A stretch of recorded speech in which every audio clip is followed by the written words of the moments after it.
when I'm gonna do the cases for Lubu and Diaochan, I'm gonna be very careful, at least for the United States players, and exactly how to approach this. Now, if they were savvy enough to save 200 crystals for it, good. Then yeah, go ahead and summon for the healer, and approach the fighter, Lubu, however you wish. Yeah, I mean, they both, from what I've seen so far, they both look to be really interesting heroes. With Dao Chan, you obviously got this healer inspiration mechanic. She's got this fantastic range that goes up to sort of like Aelin type range when she's awakened, and she's got the whole once she's able to sort of like carry over the um, the stats when she's switching between modes. She's going to be super powerful in lots of different types of uh, content. I mean, the biggest challenge is obviously going to be that she's on the lower end of the lower end of the heal the attack stats, and she's got a really long attack interval, so she's going to be quite difficult to build to make to be quite useful. So because her attack interval is something like 6 seconds as base, so it's going to be quite interesting to try and build her in a way that's viable for a lot of content. But as a utility unit, she's just amazing in what she can bring to a team. Yeah, exactly. And I this is gonna be one of those heroes that, regardless of awakening, she's gonna help you in some manner, in battling some type of content that may be coming here in the future, or as it stands right now. Just elevate whatever you're doing in any type of guild boss battles or anything like that that you want to toy around with.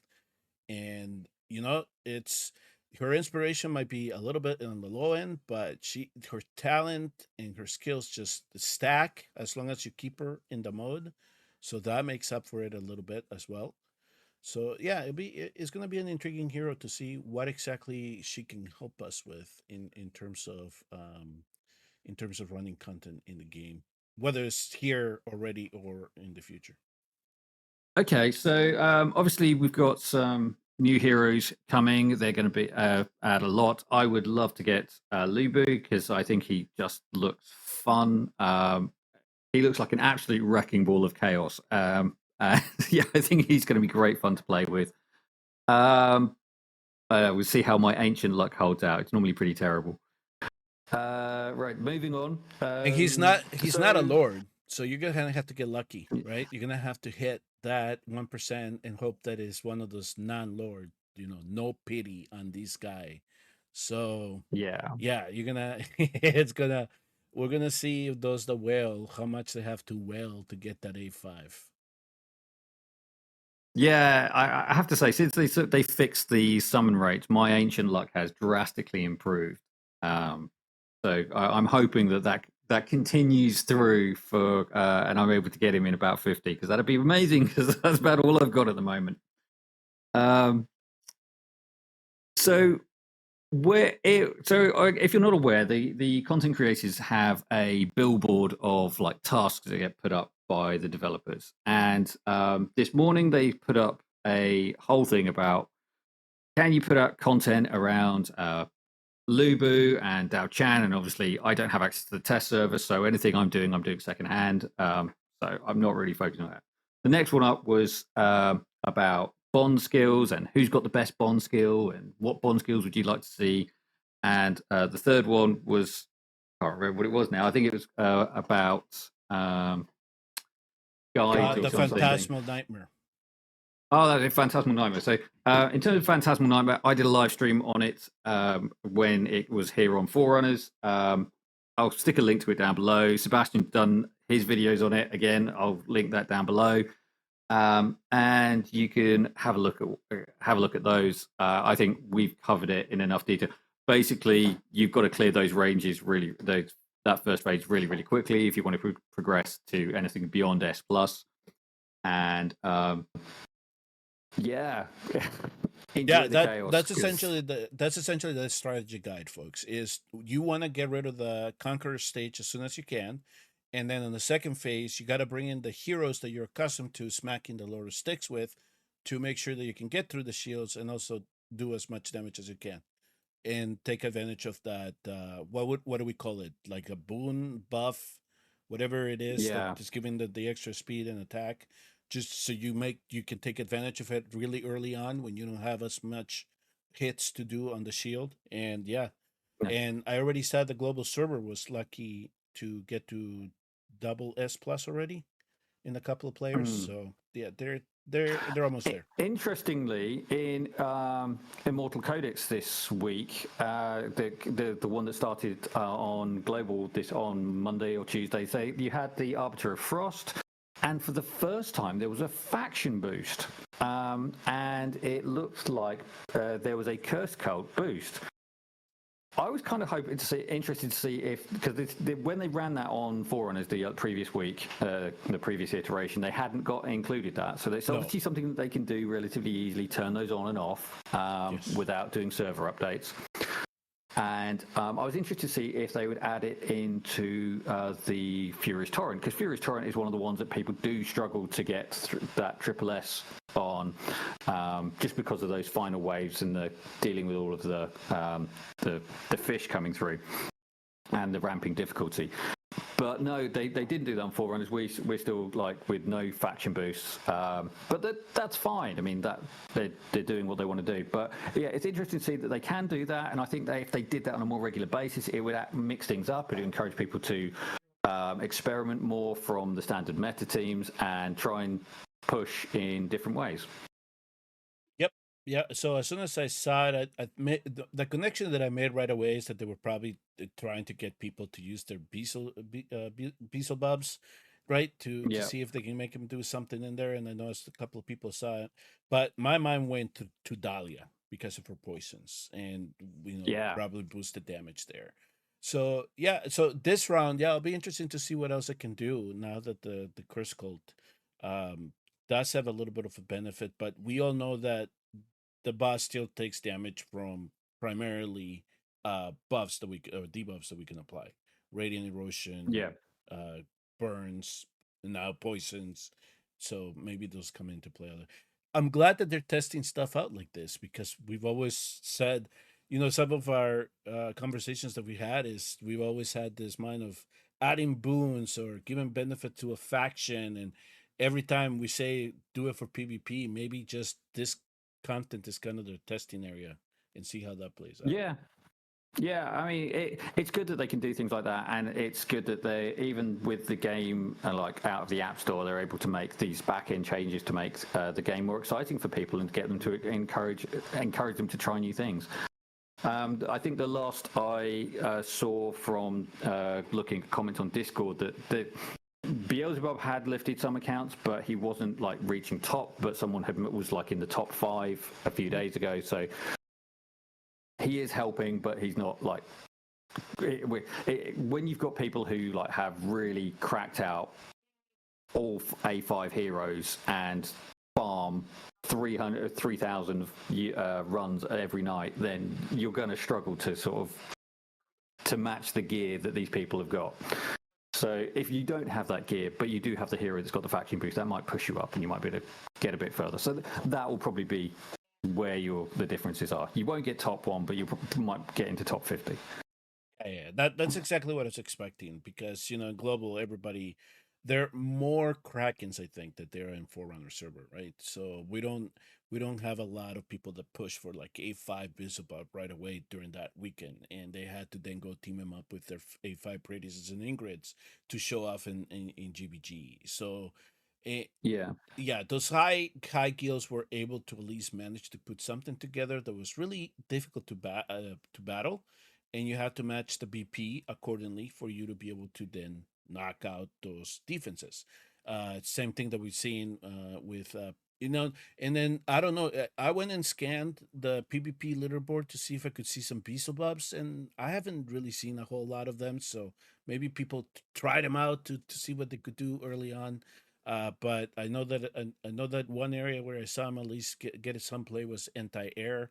So that's when he might be showing up a little bit. But aside from that, the trouble with him in anti-air is the fact that there is the kind of want to place him so that he's got a long run for his flies to sort of maintain control. Yeah. But that kind of puts him at a place where he can't apply any inspiration to any. Well, he can apply inspiration to one unit and maybe a couple of ground units. And that's not necessarily what you want him to do. You want him to like be buffing as many people as possible.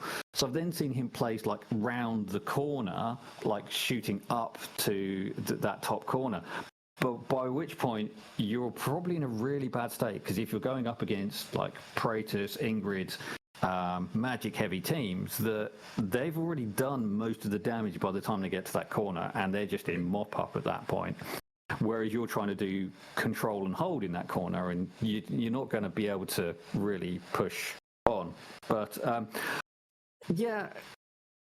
He's an interesting character. I think the current arena map is not favourable to him. I think there will be changes that they keep talking about. Arena 2.0, he might work better there. If they do go down the sort of the Honoured Gauntlet strategy, and you have to have more control to deal with it, and they have the swarms coming in, then yeah, he might be able to do sort of like the swarm map. Yeah. On that one, but I don't play on a gauntlet because it's at really bad times for me, and I just can't be bothered to deal with it. The hassle of having 21 heroes geared and ready to run. Yeah, and it's just another thing that we're waiting for, just to see the roadmap content that they have declared. So now we're just waiting to see when it comes out. So I think a lot of it is that they're going to try to straighten out the United States thing first, and then we'll start seeing a lot of this content pop in. But I don't know. It feels like bad timing to release these two heroes right now, right? Because you don't know when Diaochan might be coming back, so you're kind of like, how do I want to play this? Do I want to gamble? And that's exactly what we're doing in two different ways here, especially for those that want to push multiple awakenings. No. Yeah, so I'm kind of I was thinking about this the other day, and I think if after 12 months limited heroes should be added to the standard pool, because by then the limited exclusivities kind of passed. We just went through the Frostfall again. Gwendolyn didn't reappear, so that makes the question: is she going to reappear? We've now come around to sort of February, March time. We haven't seen Lust reappear. We haven't seen Reve reappear. Falcia has disappeared and off fighting demons somewhere and hasn't come back at all.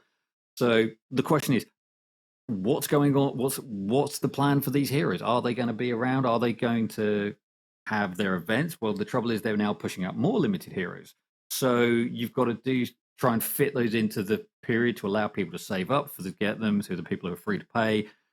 And if you're not releasing a roadmap of when you're doing these things, then your free to play base will get annoyed and won't want to save for the heroes that are the repeats. They'll want to be saving for the new ones. So I think the only thing they can really do is try and release these heroes into the standard pool a year after they've had their limited run, and that gives the people who got them exclusively time to enjoy the exclusivity, but still allow other people to hunt for awakenings or even hunt for them because they didn't get them when they came out the first time around. So I think that would be a nice way forward. Yeah, because Falcia and Gwendolyn have been power crept severely. They're not even worth. I don't know, unless they buff them or they guarantee multiple copies of the hero. I don't see why people will push for those banners. Is Lust really in the meta anymore? You know, kind of stuff like that comes into play, right? Because ever since Suwon-kan and Kigiri, Lust dropped off from Samra teams. You don't see her being a predominant hero being used there anymore. I do use her in my Semra my Semra's Nightmare run, which is just a pure Nightmare DPS run. But that's kind of a meme run, and I am going to do the guide on it, and I'll post it. I'll post it on the official Discord guide system, because I think it's a fun team that people can play with, and if you've got the heroes, it's nice to play around. But especially if they start pushing for new players here. You know, once they fix thing and they have to redo marketing and stuff, and all these new players come in, they look at the gallery and say, "Where is this hero? Where is this hero? How can I get this hero?" Yeah, Yeah. eventually. Yeah, I agree with you. That's something that I've been thinking is like, you know, after a year, now that Lust, you know, they could have easily done like a guarantee Daochan, right? And then have a Hmm. 15x Arrogance Lust banner. You imagine Yeah. the money that could raked in? So yeah, I agree with you. They should put him back in. You know, they should add him to the pool after a while. Yeah. Okay, so that was a bit of an aside. It was a worthwhile aside, but it was a bit of an aside. So the topic I wanted to talk about today was the bond skills thing, because Yeah, there's not massive numbers of bond skills in the game, and I think it's worth talking about which ones exist, which ones are good, and which ones we'd like to see. And so first up in terms of bond skills, you've obviously got the arrogance bond skill with lust, and arrogance is really good because it adds it increases the 15% attack during his his ultimate, which is a really good skill anyway, and just makes him become even more of a powerhouse. And conversely, on the bond to him, it again increases damage and inflicts burning all the time. So again, pushes up her damage output really nicely. So I think that's a really good bond skill. yeah. Those two in concert, yes, we know that they work well together. So yeah, that's one of my favorite team ups, aside from the other ones that I have. But my combo as to why I like him is more of a nostalgia type of deal because she was my first legendary, and of course we know that he is Mm. just great for just blasting things out of the water when you need a quick clear. Yeah, I mean he's was on the risk of like being kind of like a bit ignored. I remember like people were saying, "Oh, he's not great, and you've really got to." He's not worth building, and it might have just been people like mouthing off and just being silly. But once I'm lucky enough to have him May 5, and he's an absolute powerhouse. He can self heal. He can throw out with his exclusive artifact. He's putting out so much damage, burning all the time, and he's doing extra bonus damage to things which are burning. So yeah, he could just be really, really effective, and he gets good scores in Semra and in the guild bosses, and he's strong enough to use as a support as a DPS hero in GVG as well. So good all-round hero. Yep. Now Kigiri's one it's okay, but he's such a powerful hero that it's I don't know how useful it is to him because I don't have Yuri. Can't like get a full experience of what it's like to run with her. But he's generally in the front line. You've generally got to keep a healer on him anyway. So having this 10% health restore is a little bit unusual because anyway, if you thought he was going to be hit, you'd put up his ultimate and then he'd do his big hit and probably kill the thing that was trying to hit him anyway. So might be useful in Semra, but I don't think it's useful in most other content, unfortunately. Yeah, this one, uh, to me, it was interesting when they just added it because it just looks like an added on thing, right? They just wanted to team her up, wanted to team him up with Yuri, and Mm-hmm. they made Yuri's bond skill actually a very good one for her. But the Kigiri one is like, okay, so you get like a life steal effect out of it. You can probably survive a little bit longer. Uh, but we know if we time his ultimate precisely, we can make him stay alive a little bit longer. So Yeah. yeah, so I think that this one was just it's a good pair up. I think that they just were trying to enhance Yuri's viability when they introduced her, especially if you already had Kigiri, and they Yeah. made a lore around it, and it sold perfectly. So Yeah, and I think she's an interesting unit. She's on my wish list of heroes who I'd like to have in my team. An extra nightmare marksman is always useful because they are very thin on the ground there, and that ultimate range is just exciting. So I love to play with that. But yeah, this is a really nice one. A bit of healing to ground units. She's obviously a platform unit. She's less likely to be under attack. So the fact that she doesn't heal herself is less of an issue.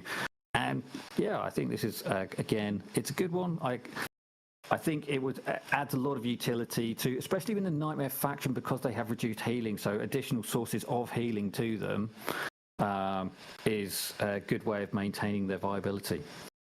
right, yeah, man. So yeah, so if we just staying on the bond skill topic, yeah, this one was one of those that is really one sided.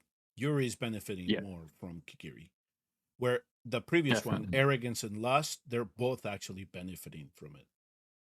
Yeah. Sticking in the star pieces because there are two more bond skills in here. Obviously, we've got Silas, which is a really. Oh, this is just so good. Yeah, it is. It transforms him from a reasonable hero into just a powerhouse because when he's in his ultimate and he's doing 100% bonus damage with soul sniping, and that's ignoring 50% of the target's defense. And I think even during Shadowcloak, he's ignores the defense. Is that all of the defense or some of the defense? Thought it was always all of it, but it might just be whatever the little red icon that shows up says, which I think is 25%, if I remember correctly, for him. Don't know. I'll have to check in action again. But yeah, he does significantly ignore a lot of defenses. That's why you see him take down bosses really quick. Mm-hmm.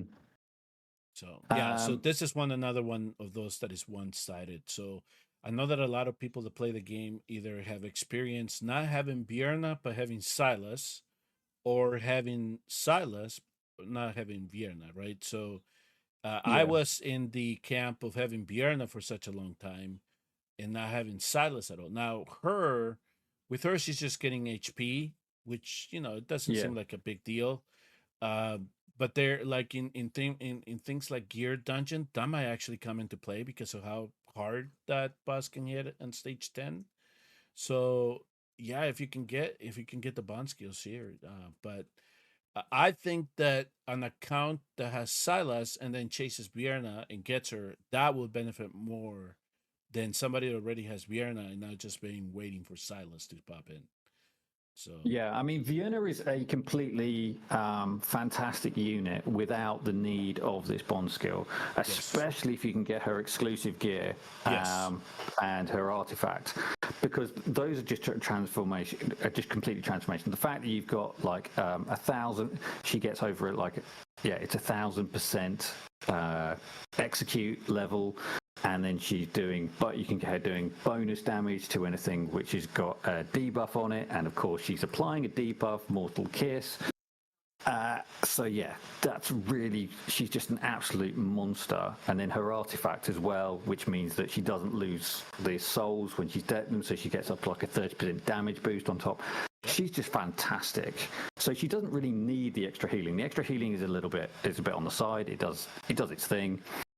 And applies a bit of damage reduction to the target. So yeah, anyway, but so that's by the by. But she's just all the things you outlined, and she was my first legendary. So I started the game with her, and she has been one of my favorite heroes since.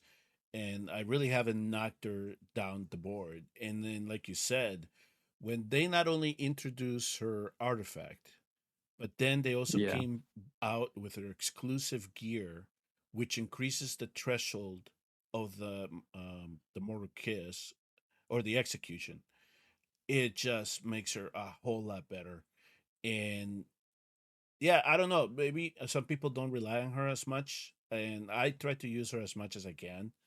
And she's still a very, very good hero. And if you team her up with Silas, yeah, you're gonna be able to clear things in the Void Rift really quick, and use her in many areas of the game.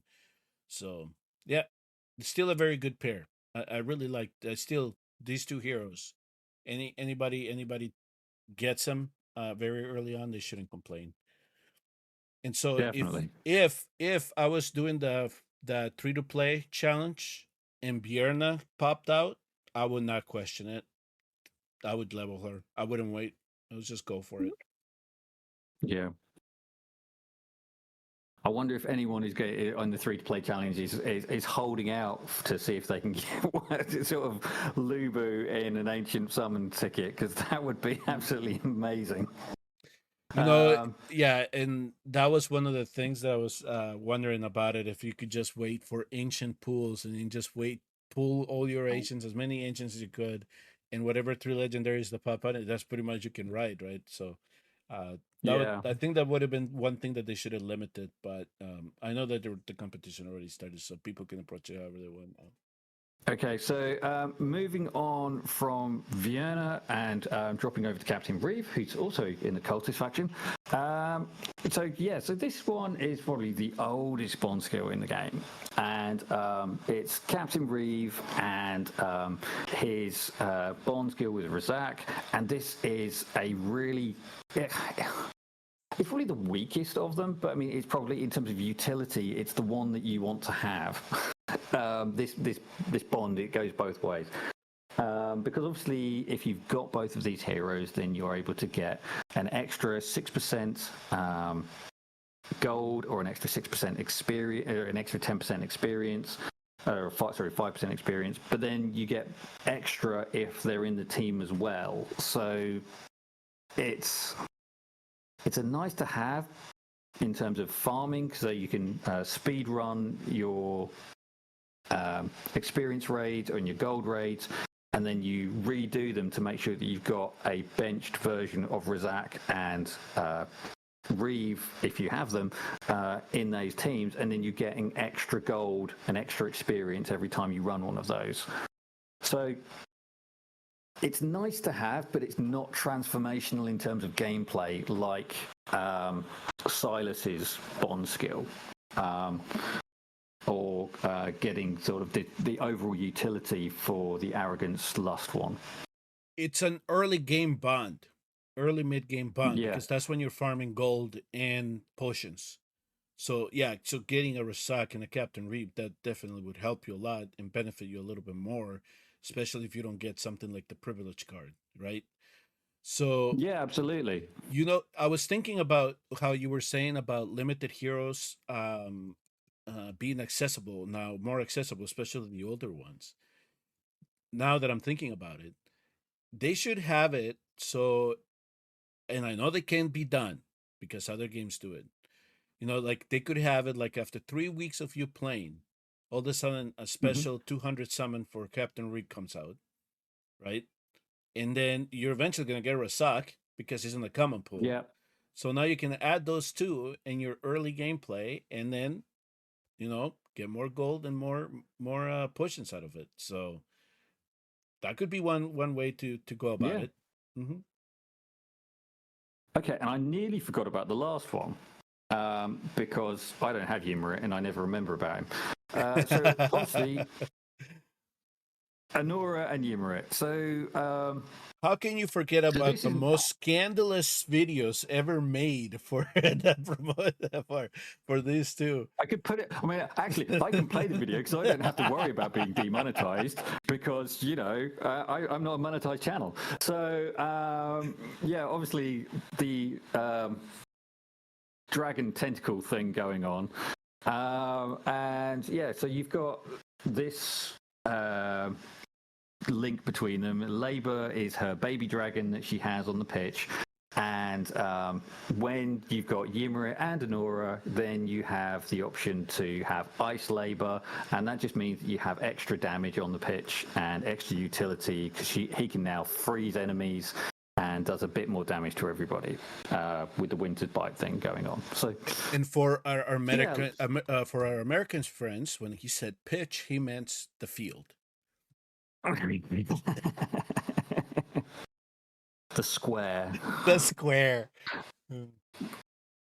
Right. Where is it? Where's Ymerit hiding? There he is. And he gets to be an egg. That's his one. So he gets a second life by pretending to be an egg for 30 seconds.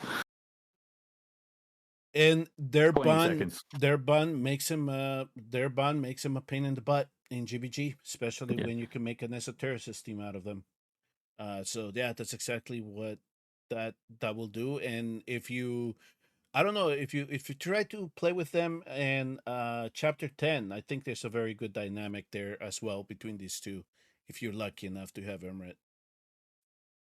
Yeah, he does seem to be a pain in the butt in whichever content he's in. I've seen a lot of him in Arena, and he's doing really well there. I've seen a lot of him in the new Season 7 maps, and he's doing well there. So, yeah, I think he's a really good hero. He's annoyingly hard to get, obviously being an ancient lord, effectively. Right. And, yeah, he's... but you would expect that of him. It's a limited pair-up it's a limited hero and an ancient lord, effectively. So you would expect that bond skill to be one of the most transformational in the game. Yep, I like him. So I like him in Anora. So that's a good pair up. So all right, I think that's probably it in terms. I can't think of any other. Is it? Wait. How can you forget? The one hero you chased for so long in your Forerunner account. How could you forget? How could you forget? Because it's a new one, and I haven't remembered it yet. Our rainbow farting girl and this guy that you chased for so long. Yeah, so this one is, again, I think this is one where she benefits more than he does. So it makes him a little bit cheaper to get on the field if she's already on the field. Again, so you need her she's the one who's getting benefit from the backup of having him on the pitch. And he's getting a bit more shield from his hermit skill, so he's his invisibility, invulnerability makes him makes him a bit more survivable when that triggers. But yeah, I think Twyla's it's a Twyla bond. It's a Twyla bond. Yeah. I mean, she does more damage once you add Hex to the account, or if you already had Hex and then so if you've got Hex on the pitch at the same time as her, she's constantly stacking up her crit damage up to 60%. So by the time he's drawn 12 cards, which if he ults really, really quickly, so he's going to be drawing lots and lots of cards really, really quickly. So you'll get to that 60 cap really so quickly. Within about a minute of deployment, she'll be capped. She gets a reduced deployment cost. So her first deployment is 11. His deployment is then 8. So for like 19 cost, you've got the two great heroes on the pitch. And she's just a wrecking ball when she gets going. And she's doing all of her stuff, bypassing, stacking penetration as she goes. Yeah, she's a really good hero. Yeah. So again, this is another one where the gal gets the advantage over the male counterpart on the pair up. And so this bond skill, again, when they introduced the hero, they just wanted something to spice her up a little bit more, especially if you already had one of the other heroes, the OG heroes in the game, right? So but this is one of those other ones where somebody in the pair up gains more from it than the other.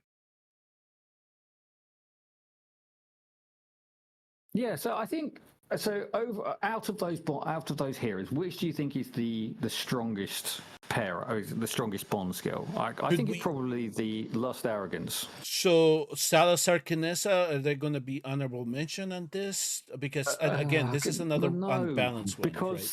because for Salazar is completely crap. Yeah, it is. And Yeah, I'll give you that. I'll give you that. He's just gaining HP, but Kineza is the one that gets more chi out of this. So yeah, she gets a lot more damage out of it. I mean, the trouble is that she's a single tile fighter. I mean, I remember Mark Bucket talking about this when she came out. I mean, that tells you how long this has been a problem. Yeah. That she's a single range tile fighter, so she can't get far enough in advance. If you can't, in all the content now, you can't. It's really difficult to get fighters right up in the front line without them dying instantly. She's got a bit more survivability because you can stack her up with 750 attack speed and then have her try and dodge everything, but then you need several awakenings to try and even make that happen. I mean, if you're getting A1, at least you're getting some HP healing there, but you need, I think, it's like A5, then again you're getting more speed, which then means you're getting more dodges, increasing her survivability at A5. That's the thing, right? I think remember when the gray that this is he just with the bond he could just if I remember correctly, he could push the speed so much that he reckoned he got about 1,000 when you had the 35% damage boost on. So that survivability I think, wasn't a problem at that, but if you're talking about an early account, it's really hard to get her to do what that bond skill is meant for her to do. Yeah, I mean, at least the bond skill increases the damage utility. I mean, as a dodge tank, it's always going to be difficult. But yeah, I mean, on paper she's pretty good. It's like 680% damage, and you're getting that burst. Because I remember reading this kit over when it came out, and I was quite excited by it. And now to add an extra 120%, that extra 120% in, it's quite a nice thing to have. But she's cheap to deploy.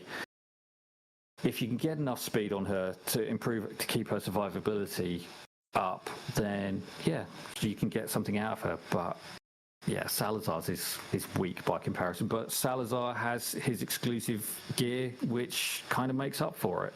So, I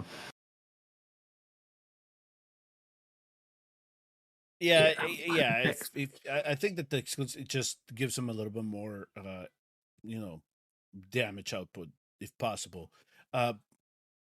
Well, I would like you to give him damage for the thing. The thing is, it gives him health regen. So the idea is it boosts his max HP while he's doing the healing, so he's able to do bigger heals because you're doing 5% of a larger number. So your healing level goes up by the extra percentages. Right. But he came back into the fold a little bit because we saw him in single target arena now more often with that bond skill, right? Because he was able to survive a little bit more. And he's able to survive a bit more, but I think that a lot of that is coming from his exclusive gear. That too. Even if it's because that's the extra 2 big hits that are coming in. So I think that's where a lot of people are seeing him, and it's the fact his ultimate is so quick, whereas people like Praetus are very slow at delivering their damage during their ultimate.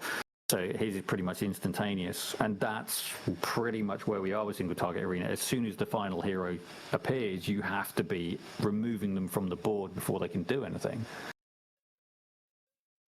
Right. And then just as a brief mention here, because I know that you don't have access to the test server, Lubu's and Diaochan, those two.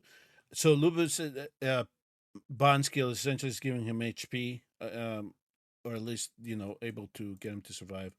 here. I was trying to get to Diaochan's, but the game crashed on me. So Diaochan's bond skill here. So essentially, I can tell you from the test server, and I can send you a screenshot of this if you want to add it. Is Diaochan's is she would have, as long as an ally is in the basic attack range, it reduces the AoE damage taken by 30%. That's essentially what that. Oh, that's it. Yeah, she's basically right. massive AoE damage reduction. Right. So she's power creeping Fercy out off the board. So it says as long as an ally is in the basic attack range. So it could be anybody, I guess, within her attack range. And then when it comes to Lubu's, when you get him bonded, increases the duration of deep descent, which essentially it enters a state independent HP and starts with 65% HP, inflicts damage when you trigger it, inflicts a slow for 3 seconds, receiving fatal damage in the state, gives him 50% HP, and then besides, so during that, and you have it in the hand state with his ultimate, he gains deployment by 15 seconds. Is essentially what he's saying here. So, yeah. So that's kind of arena, I guess you could say. It just increases the deployment, increases his the duration by 15 seconds of the deep descent. So so it just makes him a little bit nastier to deal with. Essentially, he lives a little bit longer. Yeah. So I mean, he's from what I've seen of the kits. I mean, I've not seen all of the videos, but from what I've seen, he looks absolutely incredible in terms of it. And I think her utility is so unique that she's going to be great to have. So if you've got 200, I'm saying go for her. I mean, for anything, because it's a limited summon. You're guaranteed to get at least one hero along the way, and you'll get her at the end. So go for it. And the game has been doing a good job in terms of throwing rare crystals at you. So if you were not tempted by a Kai Vierna banner, you should have enough to be able to play and try to get to that 200 during the weekend, if it takes you 200, right? So so they definitely gave you the resources to get Diaochan into your account, and good luck trying to get Lubu with whatever engines you have. So we do. So a final thought on this topic. What bond skills would you like to see? I would like to see some bond skills with epic heroes, because if you go into the lore, there's some really interesting interactions that exist in the game. Obviously, within Star Pierces, you've got the interaction between Theowyn and you could go Theowyn Livian, because he's kind of acting as her protector now. But you can even go Theowyn Daemon, because they're brothers. From a lore perspective, which would be an interesting one. Obviously, his brother is now a vampire and wants to kill everybody, so it's a bit of an interesting one how you play that one off. But I think that having a marksman and a tank paired up could be an interesting combination, especially when he's applying vulnerability to the units in front of the tank. With his artifact, I think that, and lots of slow as well. So, I think that would be an interesting pair. I wonder if they can improve the viability of some of these epics by introducing a bond skill as well. That would be something really nice to add onto it. But do you do it with the current epics that we have, or maybe like they said in the digest that they're planning on bringing other epics in? So we just have to wait to see who those are. Yeah, I mean, I think if you're going to do sort of like, I think that would be an easy one to go straight away. I mean, I was trying to think maybe about other ones within the pool, but all I could come up with was really was the daemon interaction with people, but I think, or like a siren and Hatsup, but we don't talk about that because a siren, from the lore perspective, a siren is supposed to be like the protector of Hatsup, but she does so much damage on her own. He's like only firing once every 5 seconds, and you've got, if you load her up with enough attack speed, she's attacking every second or so. So he's not doing much to protect her. It's more the other way around normally. Yeah. Plus the fact he's massively expensive. Yeah, that I can't think of any of the current epics as to who I would team up with. You know, I don't know if like Damus with somebody, you know, like a Beauty and the Beast type of pair up there.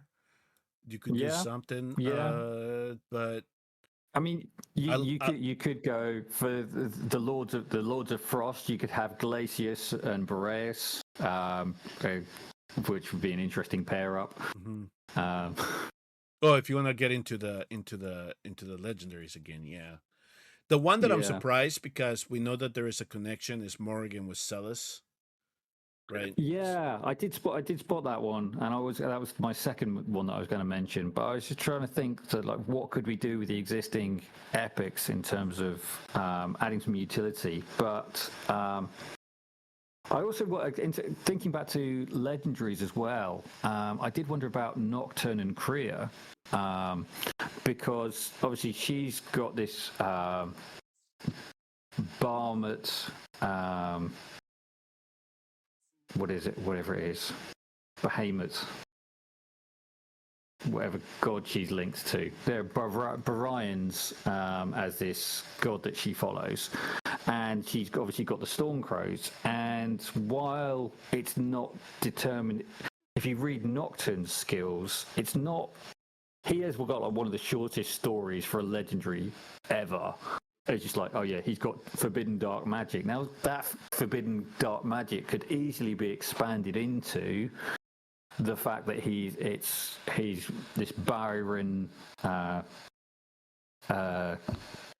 crow demon, because obviously his ultimate is his wings, and he's throwing out his big crows at people. So there's potentially a link there. They've got a similar look already. Obviously he's got a link to Nunia, who's his sister. So that's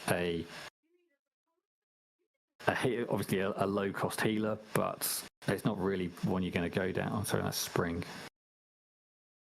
There you are, Nunia. But again, doesn't say anything. Then you wouldn't want to be bringing out a bond skill to a rare anyway, because there's very few rares you want to deploy. No. Yeah, this game is not meant for rares. They're not going to make it to the end game, though. No.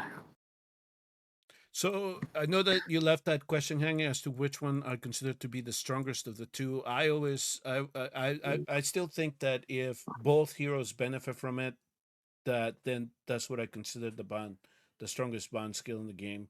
So I'm gonna go with Lust and Arrogance right now. Yeah. Until I get a chance to really test Lubu and Diaochan, so I'd reserve a little bit of wiggle room there in case I do change my mind. But as of right now, I think that when it comes to the interaction between Arrogance and Lust with the bond skills, that's the strongest. You pair them up, you do more damage, you bring other Nightmare heroes in as well. Lust boosts them. Everything just works well together. Yep. Absolutely. Yeah, definitely. I think that's a really strong one. I think some people seem to suggest that there is a link between Selene and Gisele, but I can't find any reference to it. Oh, that's right. They do have the bond skill, don't they? I forgot about them. Oh yeah. They have a bond skill, but it's like from a lore perspective, it's not mentioned anywhere in the lore. Oh, okay. I thought they were sisters, but apparently not, huh? Well, they're sisters because they're both vampires, but that's it. And Volker is the one who turned them, but Gisele, Doesn't mention Selene anywhere in there. Oh, they just paired them up because they both look like vampire. There is a quote on Gisele's profile by Nyx, so there might have been some tie in there. Yeah. Right, because Nyx is more of a But again, vampire hunter. Nyx is a daughter of Volker, so why Yeah. not? Yeah, that's an interesting pair up right there. Yeah. Yeah. So those Okay, four have to be tied together somehow. But in terms of Gisele and Yeah. Selene, yeah.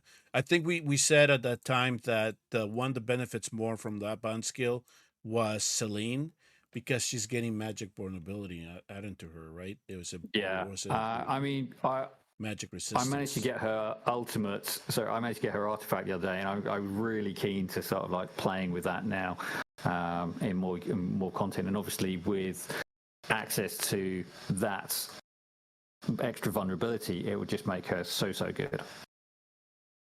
Yeah, that's that. I think that's why we were saying that Selene benefited more from that at the time that this was released. So yeah, I completely forgot about those two because I don't use them a whole lot. I don't have Gisele on either account, so it's not like it's a pair up that I'm looking to do all the time.